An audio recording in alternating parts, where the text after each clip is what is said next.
Hello, hello, everybody. We are live on YouTube. Hello, Pink Stampede, Team Pink Stampede.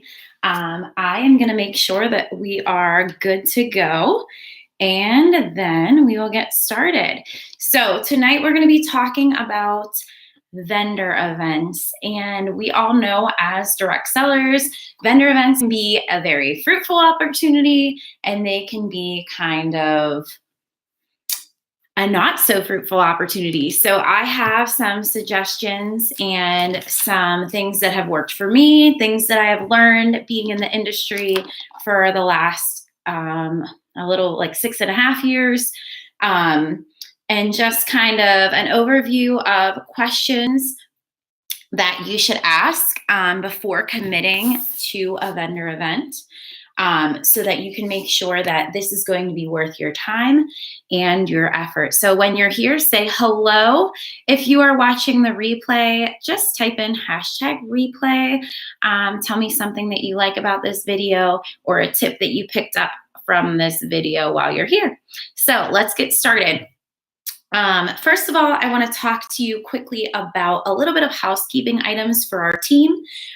We did a great job on that Mother's Day special. We sold 2,200 of those bundles, and so they were able to raffle off 100 free moms were able to win 3 months of free Pink Zebra.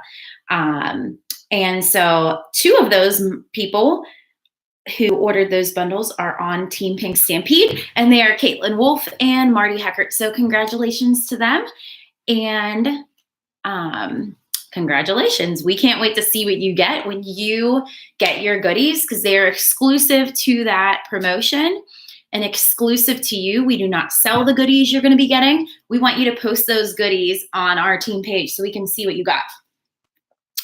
Also, we have an amazing jar sale right now going on. It's $6.99 for a customer to purchase. But as a consultant, it ends up costing you, in my tax rate or tax bracket or whatever you call it, it costs me $5.61 per jar, and that's a 7% tax added to it. So that's almost 44% in profit that you're making from that jar sale. So if you have vendor events coming up, or you just keep stock on hand for family and friends, this would be a good time, because if you're selling them at $10, you're going to get about 44% profit from that. So that's a lot more return on your investment than 25%, right? Okay. And then we're currently at 15,000 in team sales volume. So we know we have that goal to make it to $55,000 in team sales volume. And when we do this month, we are going to be giving away 10 prizes. So we can't wait to do that. So make sure that you are posting when you qualify for an entry into the drawing. Make sure you're posting that on our little post on our team page. All right, let's get started real quick. Sorry about that. I'm going to go back to my notes that I have. So we're talking about vendor events, and there's a lot of things that you need to think about when you're doing before you even commit to a vendor event. One of them being questions that you need to ask of the person who is running that vendor event. And I always say this, and people, sometimes, people take the advice, sometimes they don't. And then it's all dependent on what your goal is for, what your goal is for the vendor event. So that's like my number one suggestion, is go into your event with a goal. Know why you are going to that event. A lot of people say to me, oh my God, Lindsay, I cannot do a vendor event. I don't have all the cartons of sprinkles that you have. I don't have all the simmer pots that you have. And that's not true. When I do vendor events, when I first started, I took my kit. And my first vendor event, I had 10 jars for sale. And that was it. 2 of the jars were jars that came in my kit, and I had 10 jars to sell. And at that event, I booked a party, and I actually signed up my first recruit. So you do not need a ton of stock in order to in order to be successful at your vendor event. My goal is always to connect with people at vendor events, to book parties, to talk to people about the opportunity with Pink Zebra, and just to really network. Now, sales on top of that are always a bonus. Who doesn't like sales? But as Belinda Ellsworth says, sales are income for today, a party's income for tomorrow, and recruits are income for the future. So think about what your goal is. And if your goal is to sell, $200 at that vendor event, that's fine. But think about what your long-term goals are connected to that. Like, what else do you want from the vendor event? And then kind of plan your signage and things like that to meet your goal. So if my goal is to go in and book a fundraiser, you better believe I better have a sign on my table that says we offer fundraising, 40% profit, right there on the table so people can see that. If my goal is to sign people up, maybe we have a join special, I might say join the team today for $59. Okay, so your signage should match your goals. Okay, so think about that. That's the number one thing for vendor events. You have to have a goal. If you don't have a goal, it's honestly like kind of pointless. Okay, so just some tips for vendor events, because honestly, it's sad, but there's a lot of people out there who schedule these vendor events. They put them on. They've never put a vendor event on. They've never organized a vendor event before. They put on that vendor event and it's just a sad, hot mess, right? Like, we've all been a part of it. If you haven't, if you're new, sometimes you can end up in a church basement for 7 hours and there's not a single soul except the vendors there because they didn't do any advertising or they just didn't go about it in the right way. So here are some things for you to think about before you commit to an event. All right, so here's some questions I would ask that I learned along the way. Is this an annual or seasonal event? Meaning, do they do it once a year, twice a year, whatever, okay? If so, how many people do you usually see come through your doors for the event? How many guests come through your doors for the event? Now, this one's tricky, and it will be hard for some people because most vendor events do not charge people to come in. Some do, and the ones that charge will know exactly how many customers they normally get coming through their doors because they'll know how many entry fees were paid the prior year. But if they don't charge, which is most cases, they're totally giving you a ballpark range. Okay, so keep that in mind. Are you advertising and where? Are you advertising and where? Lots of times people are like, yeah, we're advertising. And then that's it. We're advertising all over the place. And really, they're just posting it on Facebook, or they have a Facebook event for the vendors and they've told the vendors to share it. Okay, so that's not really advertising. Okay, are they taking a part of your table fee and are they using it for paid advertising? Is it in a local newspaper? Is it did they purchase yard signs, the little signs that you stick in the lawn? Did they purchase those? If it's at a school or a firehouse or somewhere that has a sign outside, like where they can put letters up or a ticker outside, did they put it there? If it's for a school or a dance studio or whatever, did they put it on their website? Okay, that is the advertising I'm talking about. That's the advertising that's going to reach. One of my most successful vendor events that I do every year, they have yard signs. They put it on the ticker outside of their school. They put it on their website. They send home flyers with the youngest student in the district.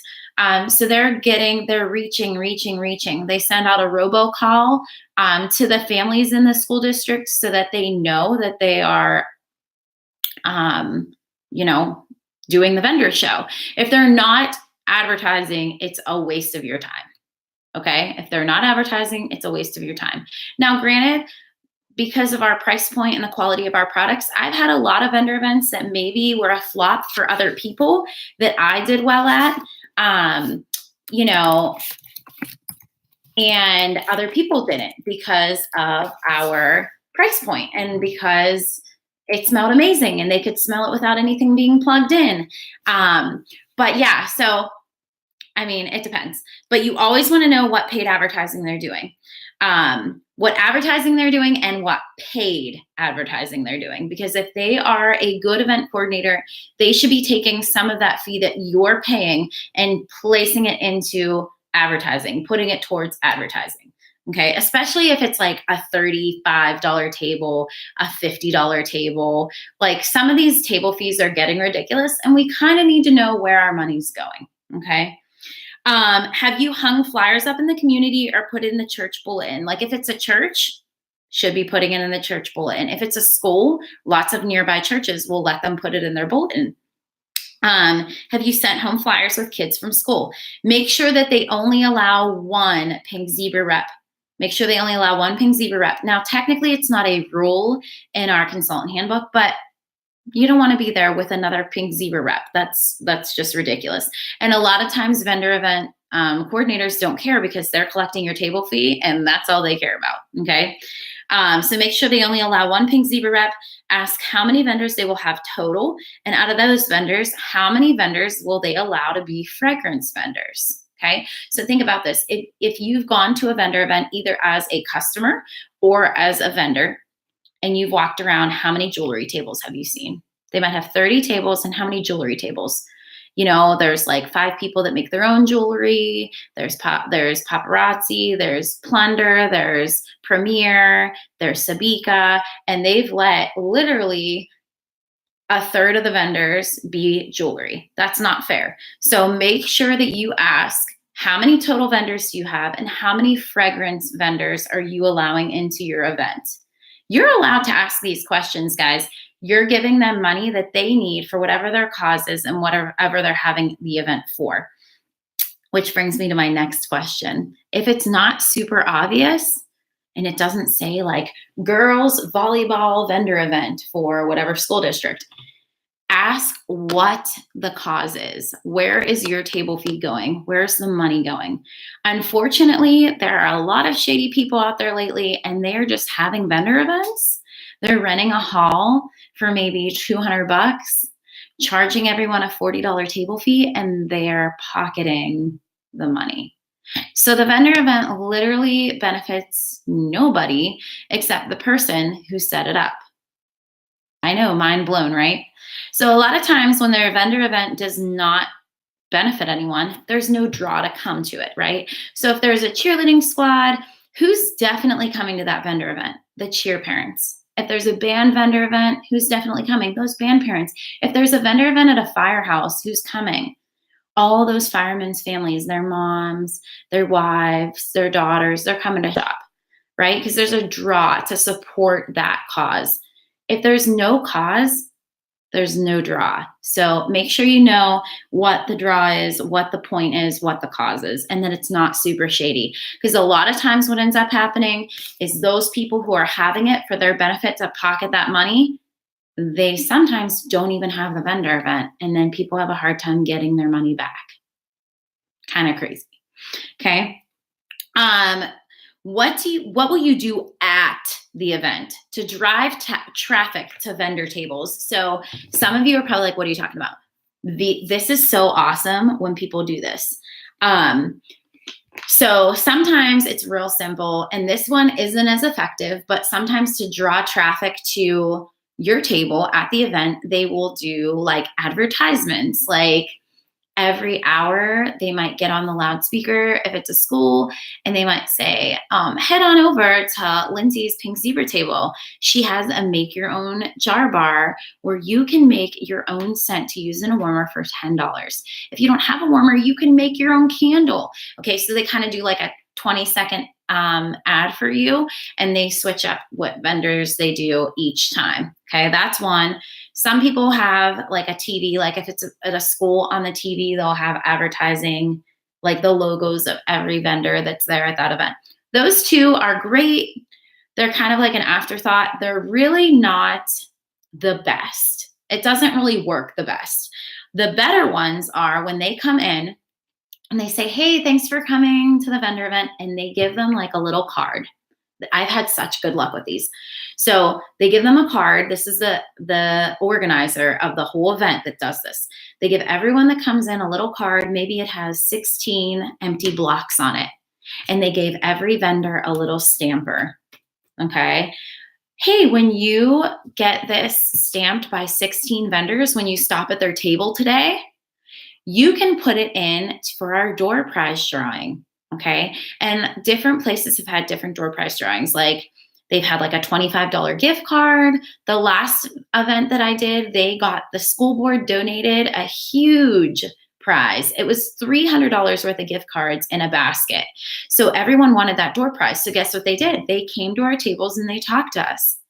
And when they're standing there, you're talking to them about Pink Zebra, and that drove traffic to your table. Okay. So you want to ask whoever the organizer is, hey, what are you doing once you get people to the event? Like the yard signs are great, the ticker's great, but what are you doing so that they come to my table and they find out about sprinkles and they talk to me and they possibly buy something? And if they're doing like a little card with stamps or a little card where you initial it when they talk to you, that's awesome. Okay. They don't have to do that, but you know what? If they do, it doesn't cost them much, and they're going to have really happy vendors who want to come back and do their vendor show. Okay. So if they're not doing something like the signature cards or the stamp cards, you can even suggest that to them. Okay. To drive traffic to vendor tables. Let's see. Will you have helpers to load and unload the cars of the vendors? Now, this is just kind of a plus, honestly, but it's great. Like when you're getting there in the morning and you're ready to set up, and know it's like kind of a hectic moment because you want to get your table set up and you're worried. It's awesome if they have the teenagers or whoever to help you unload your car. Okay. So just ask. Maybe they just never thought about it. All right. Those events where they unload and then they load you. Will you have concessions? First of all, that's important for you to know, because you need to know if you need to pack a snack or lunch or pack food. It's also important because if they have concessions, people aren't going to leave to eat. Most of the time, they'll eat what's there to a certain degree. Sometimes the concessions weren't great, but that's just another good question. So those are the questions I always try to ask before committing to the event. Okay, so you might say, oh, I'm interested, I have some questions. Unfortunately, a lot of times on these Facebook pages, I see people posting events that I've never seen before, and they don't ask any questions. Like, I'll do it. And you're like, oh, good Lord. You didn't ask any questions. You have no idea if they're going to try to make this a successful event for you. All right, the next thing I want to talk to you about is 5 must-do things for a successful event. 5 things you must do. And again, these are just things I've learned over my past 6 years with Pink Zebra. You might have something to add to the list, something to take away. So goals and preparation is the first thing. So what do you want out of this event? And we already briefly talked about this. Do you want to book 3 parties? Do you want to get 2 recruits? Do you want to pass out a certain number of fundraising packets? Know what your goals are and then prepare. Make sure you have what you need to reach your goals. Make sure you have the packets you need if you want to have host packets and join packets and fundraising packets. Make sure you have the signage you need. Okay, so make sure you have product to sell to a certain degree. You do not need a full table to sell, but yes, people like cash and carry. So if you're just starting out, maybe you can bring some jars. If you have some cartons, maybe you got the standard kit and you have your blend bash. That's absolutely, you can set up your blend bash at your table. If it's after your launch party that you use your blend bash for, you can set the rest up on your table and let people mix from that. You still get 8 jars with your blend bash, so you'll have those to fill. So bring product to sell, bring supplies, empty jars, enough glimmer glass and sprinkles for a candle bar. So if you have a candle kit, bring that too. A lot of times people will pass by your table and they will have an acceptable excuse. They will say, I like candles. I prefer candles. I don't use warmers, or I don't have a warmer. And you could say, oh, I have warmers today for sale, but if they don't have that money to invest, maybe they'll get a candle, okay? So make sure you have glimmer glass, at least 1 glimmer glass kit, so that they can have that option. Make sure you have customer care cards. So we've talked about customer care cards in the past, and they are important. You know, I don't want to show this information, but they're just a little card like this. They kind of name, address, email, and phone number. Make sure email and phone number are on there, because we need those now to make them a customer in our back office. And they'll need them because they can receive text messages now. But or they will be able to receive texting. It's not that active yet, but make sure you have that. And then say like, are you interested in a free and half off items by hosting a party, fundraising, joining the Pink Zebra team? Circle how you prefer to be contacted, phone, text, or email, favorite scent, and have them write their favorite scent. And that's great because when we have a sale, you can connect with them about their favorite scent. Or, you just know something about them then. Oh yeah, Lauren, I remember you like the grape popsicle, yada, yada. Okay. Make sure you have customer care cards. But I've also done a video for you guys about my raffle tickets. That has, for me, in a way, replaced my customer care cards, because if they go and join your Facebook page, you're instantly connected with them. Okay. So I would take both. I would take the strip of double tickets, the raffle tickets, and I would take these, and encourage them with those raffle tickets to join your Facebook group. All right. I would make sure you have the right signage that you need. Your goals should drive what signs you display, like I talked about. Okay, it starts with a table. Remember, you want your customers to envision the product in their home. So please do not flood your table with pink zebra print and clutter. Too many times, we go to our vendor event, you put a box on the table and you put your pink zebra thing on top. And then you just have like a table full of like pink zebra. If you want to put your box there to give it height, this is my club pink. It came on Saturday and I haven't opened it yet because I promised my son that he could do it with me on live, but I can't wait to smell it. But anyways, if you want to have height, that's fine, but take like a black tablecloth or sheet and cover your boxes and then put your things out so it looks nice and people can envision it then in their home. Okay, so that's part of presentation. Make sure you have the right signage. Make sure that you don't inundate your table with pink zebra print and clutter, okay? So far we've talked about goals and preparation, presentation, and now we're gonna talk about interaction. So you must talk to people, okay? Okay, it's really expensive in this area to set up at our local malls, okay? It's really expensive in this area. So I went to a mall one time and I saw a pink zebra rep there and they were just sitting behind their table like this. We know that our product needs to be demonstrated, and if you are not talking to people, you're not going to be successful at your event. So please make sure you're interacting with people. You remember, you don't sit behind your table. You need to get those sprinkles under their nose. So even if it goes like, what kind of scents do you normally like? Oh, I don't know. I think I like bakery. And then you're like, whoop, buttercream cupcakes. Take this, take a sniff of this. Okay. Get it under their nose. And that's what makes them like, oh my God, that's amazing. Okay. Interact with people. Think of an opening line and talk to everyone who's passing by, for example. So my opening line is, hi, how are you? Are you familiar with Pink Zebra? And that's like my opening line. That's what I always end up saying. Are you familiar with Pink Zebra? I know Michelle Malloy says, stick your nose in my business. I can't do that, but hey, it works for her. People laugh and then they stop. Okay. So think of what your opening line is and go with it. Okay. Have you smelled our sprinkles? Free smells. Come take a whiff, whatever you got. Okay. Make every effort to be set up at least 10 minutes early so you can take a lap at the other vendors and take a look at what they have to offer and introduce yourself and say, hey, oh, I'm a vendor. Maybe I can make it back over here later. And they'll be like, oh, what do you have today? And you can say, oh, I'm a consultant with Pink Zebra. Okay. So make sure you go around and introduce yourself to the other vendors. And sometimes the other vendors are our biggest customers. Okay. Because they're at vendor events all the time. So they know what Pink Zebra is most of the time. And they're totally obsessed. So they're going to come over and they're going to do that 3 for $27 and fill 3 jars for $27. And yeah. So make sure you go talk to them. There's also opportunity to add team members from talking with other vendors. Maybe they're unhappy. Maybe they see the people around you see how successful you are with Pink Zebra and they maybe didn't do so well. So maybe they are like, oh my God, I could totally sell sprinkles.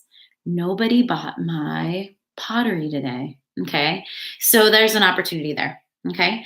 Professionalism is the next thing for success at vendor events. Barring an unforeseen circumstance, please don't be the person that's packing up early It looks so bad. I don't care how badly the vendor event went for you. Do not pack up early. Do not pack up early.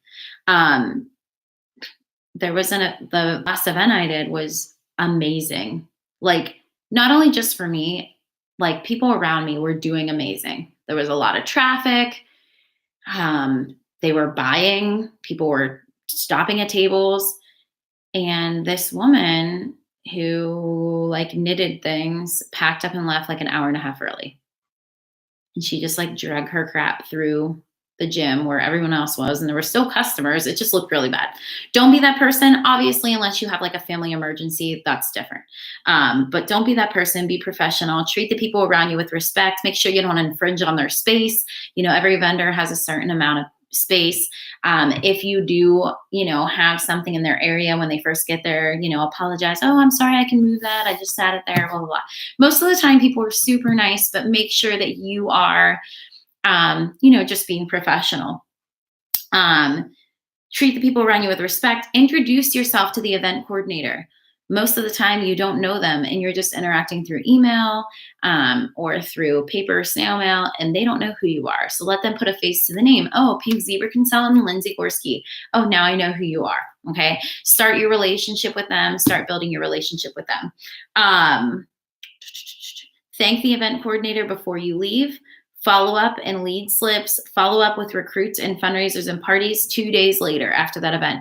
Within 2 days, you can text that person, email them and say, hey, or call them, whatever they prefer on their sheet.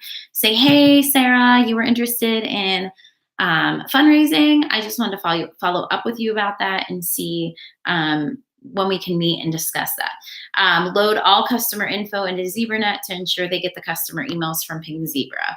So that's something that I know I need to get better at, but anytime you get leads, go ahead and put those in your back office so they get those emails from Pink Zebra. All right, so there's a lot of ways to do events by yourself or, with somebody as well. And we've kind of touched upon that before. I don't have too much time left, so I'm going to just tell you very briefly about how you can do events with other people. There's a couple of options, okay? This is great for large events, especially coming into the summer months. There's fairs and festivals and things that allow vendors and state fairs and stuff like that. And that's a great opportunity to combine with somebody else. So the first way is combination. Large event, share with a teammate. Decide how much in supplies you need. How many cartons, how many glimmer kits, how many empty jars. Make a list of products you want to buy for the candle bar. Split up the list. You both put in orders for the same amount. Example, $500 and $500. You both bring your stock of jars, clearly labeled so you know what jars belong to who. Like your filled jars, okay?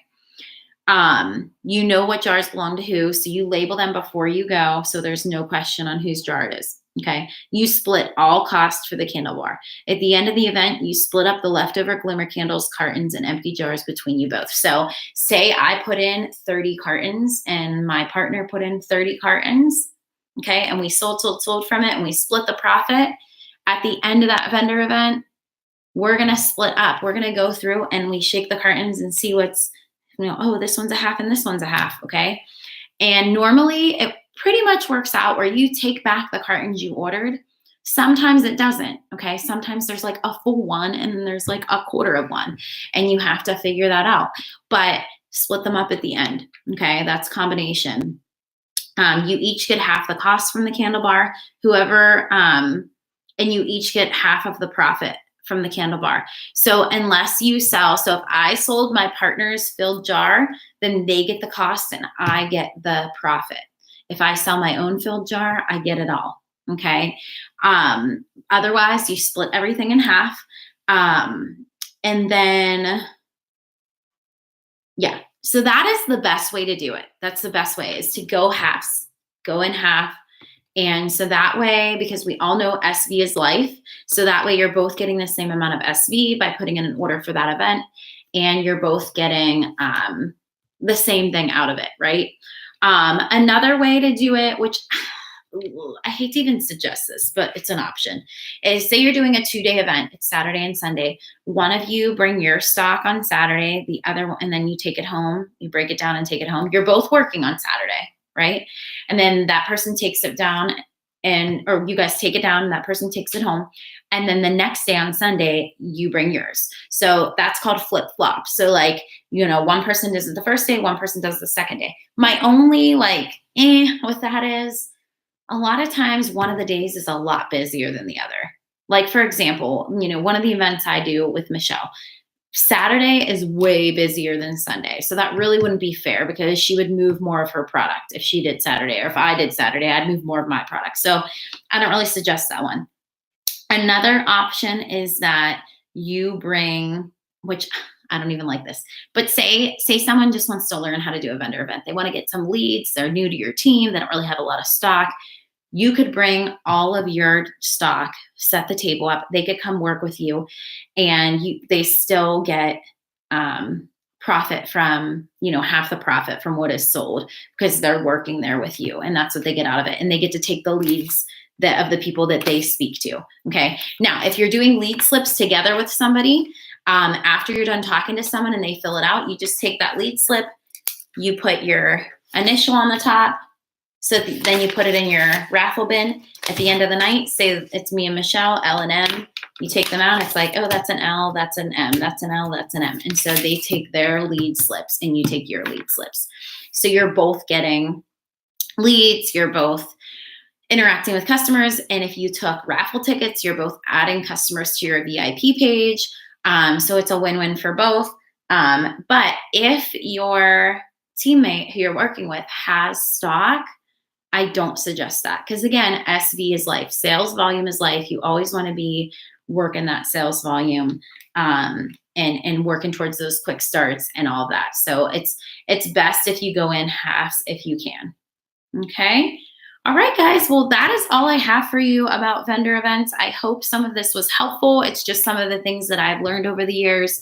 And go head out and kick some butt with vendor events and let us know if you have any questions. I hope the chatting is working because I don't see anything here. But if you think of anything that you want to ask, feel free to comment. This will be posted on our team page or message me. All right. Thanks, guys. Bye.